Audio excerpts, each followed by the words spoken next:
Welcome to the void, this formless expanse beyond the veil of reality where all topics intermingle and converge. I am the singularity in the center of the maelstrom, your conduit to the binge. In this dimension, all semblance of boundaries and categories disintegrate. Societal norms, pop culture detritus, political pandemonium, personal neurosis. They bleed and blend into a vast churning ocean of ideas to consume, dissect, and discard or assimilate into your being. Each week, I will plunge you into the fathomless depths of this conceptual abyss. We will submerge ourselves in the murky waters of random, unrestrained, often unsettling discourse and emerged transformed. Boundaries of thought and perspective will shatter like glass. No subject is too taboo, no topic too fringe or perverse for the binge to devour and regurgitate in new, haunting permutations. I will force feed you morsels of disquieting enlightenment until your mind is gorged on the rich, viscous ichor of unfiltered, uncompromising ideation. So loosen the fetters of your preconceptions. Prepare your psyche to be scoured and reshaped in the searing philosophical and cultural acid baths to come. The binge awaits, and it craves the most ravenous of acolytes. This episode sponsored by Tower Snake Industries. It's the Binge Podcast where everything's a blast. It's the Binge Podcast. Come join us fast. Ernest Hemingway, the boozy genius with a flair for the dramatic. Ernest Hemingway was many things: a brilliant novelist, a rugged outdoorsman, and an insatiable drinker with enough swagger to make the Dos Equis most interesting man look like a fucking Cub Scout.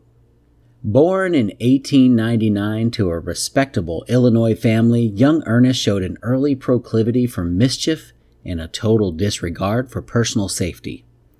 As a child, he repeatedly attempted to recreate the bullfighting he saw in books and movies, charging at terrified neighborhood kids with a sharpened stick while making ridiculous Olay noises like a pint-sized dumbass.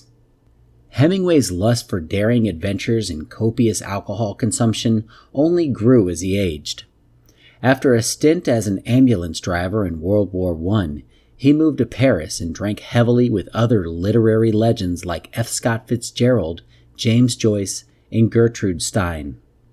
Hemingway would frequently show up drunk to Parisian cafes, loudly proclaiming himself the champagne of writers, while chugging red wine by the fucking liter. His writing career took off with the smash success of novels like The Sun Also Rises and A Farewell to Arms. Critics praised his spare, understated prose style, seemingly unaware that he wrote most of his books while plastered on a heroic combination of red wine, scotch, and whatever bathtub hooch was available during that bullshit prohibition. Hemingway's personal life was as dramatic and over-the-top as his writing. He married 4 times, had countless affairs, and constantly sought out perilous thrills like big game hunting, deep-sea fishing, and running with the bulls in Pamplona, an activity he somehow survived despite being in a perpetual state of inebriation that would kill a normal man. On one infamous occasion, Hemingway drunkenly picked a fight with a dozen burly merchant marines in a Havana bar, punching them repeatedly while slurring, "You don't read me anymore? We'll see how good your fucking writing is when you're dead." It took the entire Cuban police force to subdue the belligerent bastard. In his later years, the hard-living Hemingway grew paranoid that the FBI was watching him. They were, the nosy pricks. He began carrying a shotgun everywhere he went, randomly firing at nearby trees while shouting, "Take that, J. Edgar Hoover, you cross-dressing son of a bitch!" On more than one occasion, he accidentally shot out the windows of his beloved fishing boat, the Pilar. Hemingway's final years were plagued by depression, alcoholism, and declining mental health. But even then, he maintained his trademark machismo. When a friend expressed concern over his condition, the author simply grunted, "Writing's a damn sad thing, but it's a damn crazy fucking life, too," before downing a glass of absinthe in a single gulp like a seasoned lush. Ernest Hemingway died by suicide in 1961, taking his own life with the true gem on this, as he called it, the shotgun blast to the head. It was a fittingly dramatic end for one of literature's most brilliant, boozy, foul-mouthed, and unapologetically over-the-top personalities. To this day, Hemingway remains an icon of rugged individualism, two-fisted drinking, and the eternal struggle to craft immaculate art while living deliriously like a drunken madman.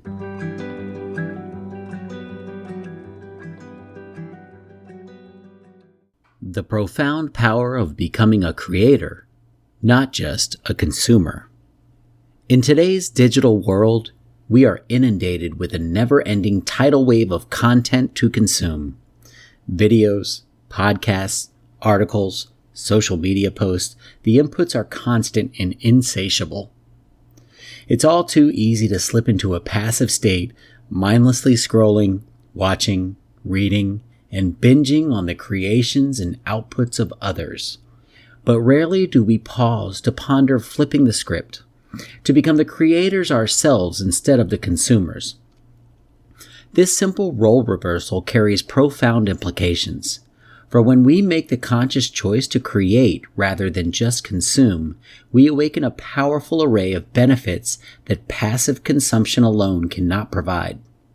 We unleash our creativity in a way that absorption and regurgitation does not allow. The very act of fashioning something from scratch flexes our imaginative abilities, engages our problem-solving skills, and demands innovative thinking as we combine ideas in novel ways. More than just exercising our creative muscles, creating allows us to authentically express our unique selves. It provides an outlet for us to share our individual perspectives, experiences, and insights with the world.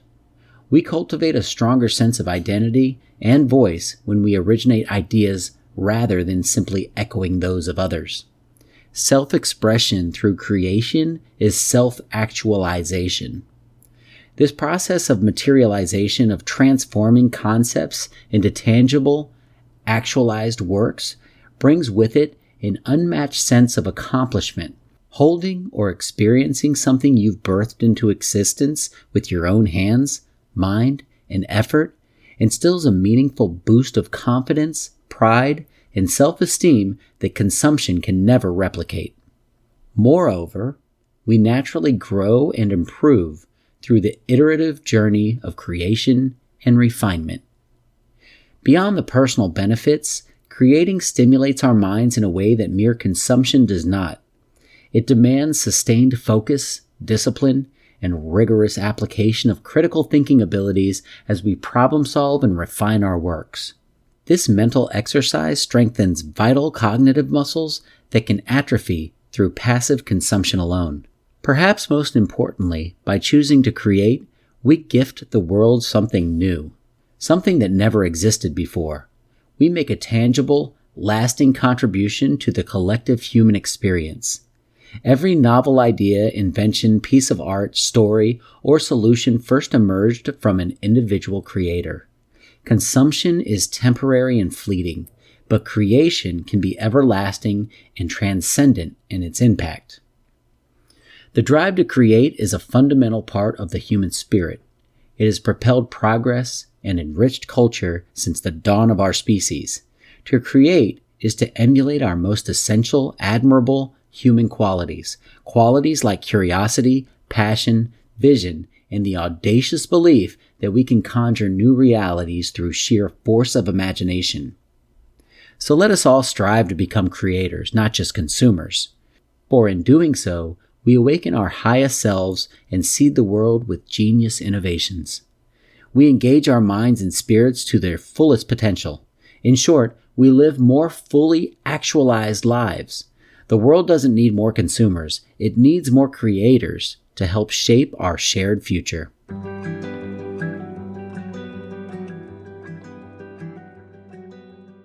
The mysteries of the near-death experience.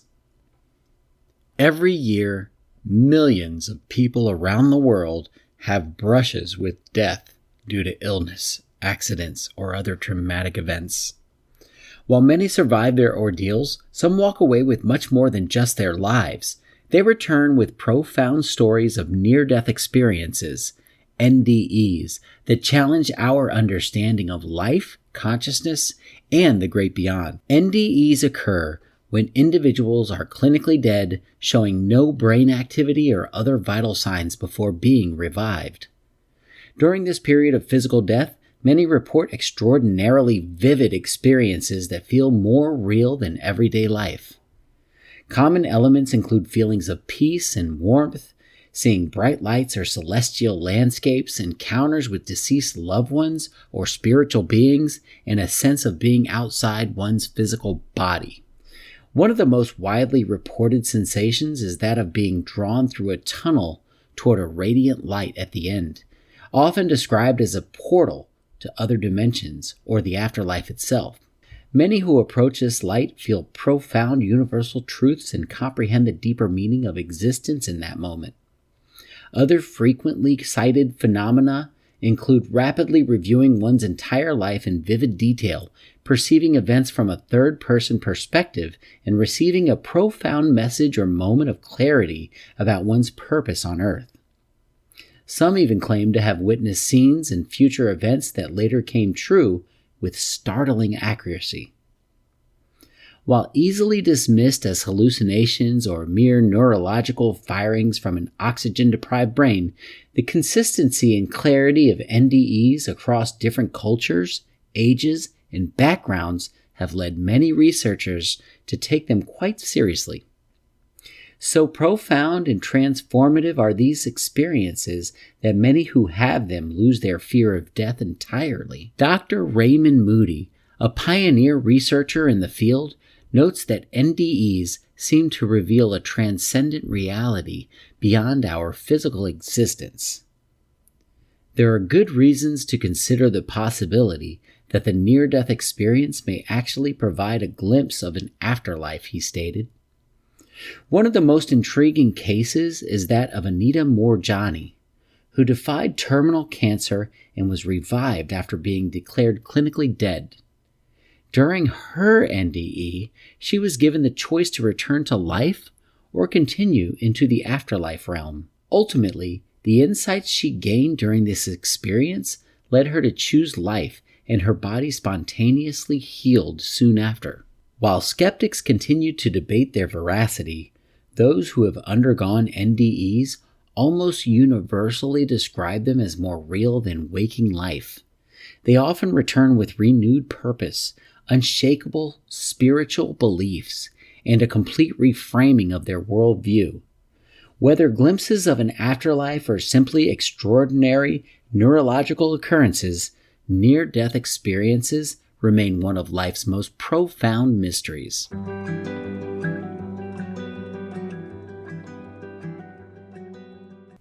Please consider subscribing.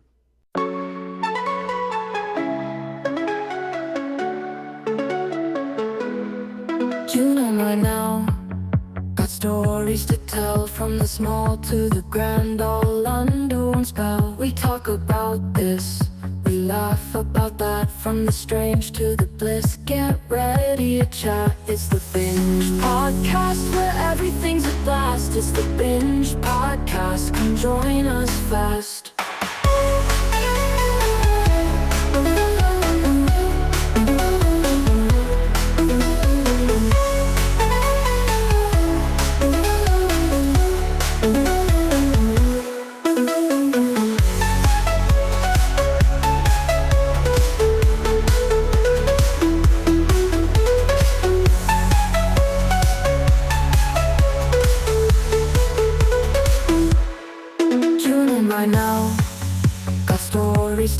From the small to the grand, all under one spell. We talk about this, we laugh about that, from the strange to the bliss. Get ready to chat. It's the Binge Podcast, where everything's a blast. It's the Binge Podcast, come join us fast.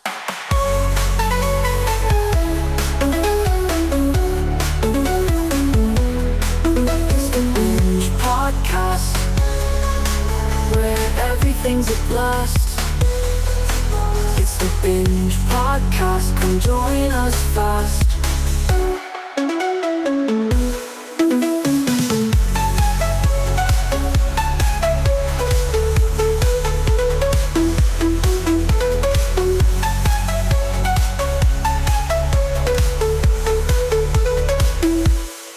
Tune in right now, got stories to tell, from the small to the grand, all under one spell. We talk about this, we laugh about that, from the strange to the bliss. Get ready to chat, it's the Binge Podcast, where everything's a blast. It's the Binge Podcast, come join us fast.